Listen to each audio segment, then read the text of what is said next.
हाँ जी सर, सबसे पहले अपना नाम बताइए। Dinesh Kumar Gupta, advocate, D 403 customer court, Delhi.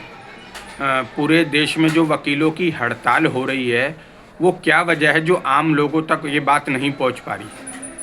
बात यह है, हड़ताल रोकने के लिए हड़ताल हो रही है। पार्लियामेंट एक बिल ला रही है, एडवोकेट अमेंडमेंट बिल 1961, उसमें अमेंडमेंट करने जा रही है। उसमें यह है, जो वकीलों का जो हड़ताल करने का राइट है उसको ख़त्म करने जा रही है। ये भी बिल पास नहीं हुआ, बिल है, पार्लियामेंट में पास होने के बाद कानून बन जाएगा।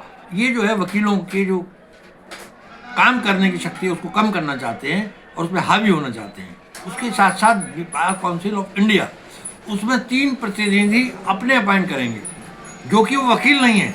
जो वकील नहीं है, वकील की संस्था में बिना वकील का क्या काम, मतलब अपना रौब जमाना चाहते हैं, जो हम चाहें वैसे हो।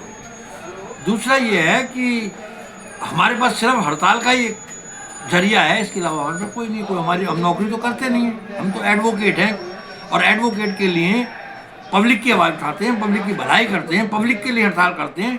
देश में कोई भी काम गलत हो रहा हो उसकी आवाज़ उठाते हैं, और आवाज़ उठाने का एक ही तरीका है, हम हड़ताल करते हैं। हड़ताल में कोर्ट में पेश नहीं होते हैं। जब कोर्ट में पेश नहीं होते हैं तो कोई आगे कार्रवाई नहीं बढ़ती, क्योंकि दोनों वकीलों का होना जरूरी है। तो वकील जो है हड़ताल नहीं कर सकते फिर? हाँ, तो ये हड़ताल जो है, अगर ये कानून पास हो जाता है तो हड़ताल पे बैन लग जाएगा, हड़ताल नहीं कर सकते।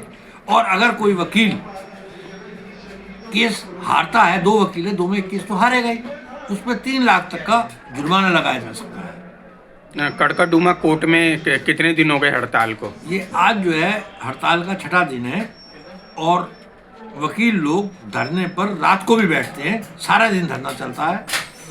और अब लोग बाग इकट्ठा हैं, सड़कों पर भी चक्कर लगाते हैं, 2-2 बार, 2-3 बार, जगतपुरी तक, ये चौक तक, इस तरह के चक्कर लगा कर पब्लिक को बता रहे हैं कि हम हड़ताल क्यों कर रहे हैं, जिससे पब्लिक को पता लगे कि हड़ताल का कारण क्या है, क्योंकि उनको पता ही नहीं है। हम बार बार उनको ये बता रहे हैं हड़ताल का कारण यही है, हम आपके हितों के लिए लड़ रहे हैं, हमारा कोई अपना निजी स्वार्थ नहीं है।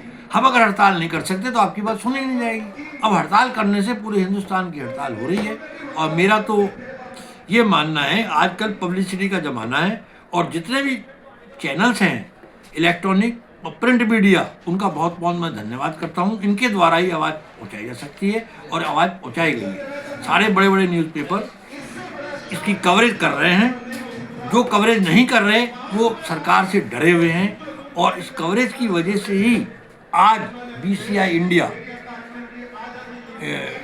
सुप्रीम कोर्ट ऑफ इंडिया के चीफ जस्टिस ने बुलाया है। भाई क्या हो रहा है, सारी कोर्ट बंद है, काम कोई हो नहीं रहा पूरे हिंदुस्तान के लिए, बैठ के बातचीत करके फैसले को निपटाओ। उसके साथ साथ BCI के जो चेयरमैन हैं मनन साहब, जो चेयरमैन है, उन्होंने भी कल मीटिंग बुलाई है, और हिंदुस्तान के जितने भी प्रेसिडेंट हैं उनको बुलाया है, उनसे बातचीत करके कोशिश करेंगे। अगर उनका समझौता कुछ हो जाता है तो फिर हड़ताल खत्म हो जाएगी, अगर समझौता नहीं होता है तो ऐसी कंटिन्यू हड़ताल चलती रहेगी, और ये और उग्र रूप धारण ले सकती है। लेकिन वकीलों की बात अवश्य हर रूप से माननी पड़ेगी। जिस तरीके से कोर्ट में केस चल रहे हैं, बहुत लोगों के बेल के भी, प्रॉपर्टी के भी, और ही बहुत सारे, वो तो केस रुक जाएंगे।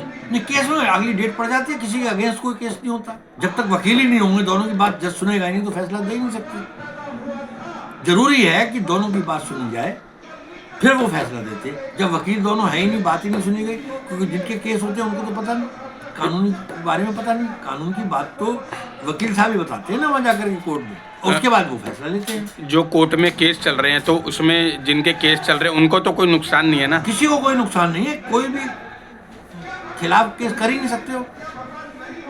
जब तक दोनों की बात सुनेंगे नहीं तो जज साहब तो फैसला कैसे देंगे, फैसला दे ही नहीं सकते, इसलिए वो डेट लगा देते हैं आगे। तो जब तक मांग पूरी नहीं होगी, जब तक हड़ताल रहेगी? हाँ, पूरा यही मानना है। अब तो पूरी हिंदुस्तान में चल रही है, जब तक ये काला कानून खत्म नहीं होगा, ये पूरे हिंदुस्तान में हड़ताल जारी रहेगी।